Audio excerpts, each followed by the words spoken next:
Alden Richards at Maine Mendoza hindi apektado sa nangyari kay Catherine Bernardo at Daniel Padilla.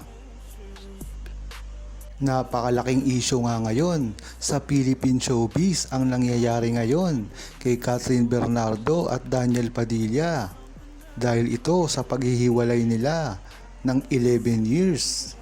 Kaya hindi talaga mapigilan ang publiko at ang Aldab Nation na magbigay ng komento para dito dahil para na rin kay Alden Richards at Maine Mendoza.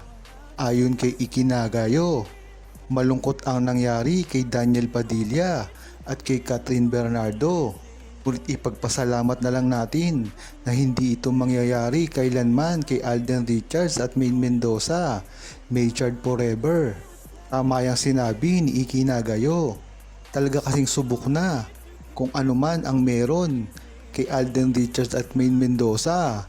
Marami na rin ang nagpapabalita dito. Mga naniniwala, mga pilit ibinabagsak si Maine Mendoza at Alden Richards. Kung matatandaan nyo, ang balitang ito ay nangyari unang narinig kay OG Diaz at netong linggo lang nasabing totoo pala ang binabalita. Nangyari na rin ito kay Alden Richards at Maine Mendoza pagdating kay OG Diaz. Ngunit ano ang nangyari dito? Di ba wala naman? Kaya talagang hindi basta-basta maniniwalaan kung ano lamang ang ilabas ng mga reporter, mga vlogger. Kaya talaga naman tutok na tutok ang buong Aldab Nation tungkol sa relasyon ni Maine Mendoza at Alden Richards ay sa nangyaring ito kay Daniel at Catherine. Marami kasing nagsasabi sa buong love team ng 2015 ay si Alden at Maine na lang ang nag-survive.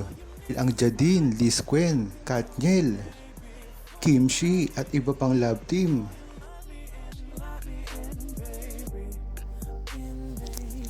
Huwag kalimutang mag-subscribe, comment at i-like ang video na ito. Thanks for watching!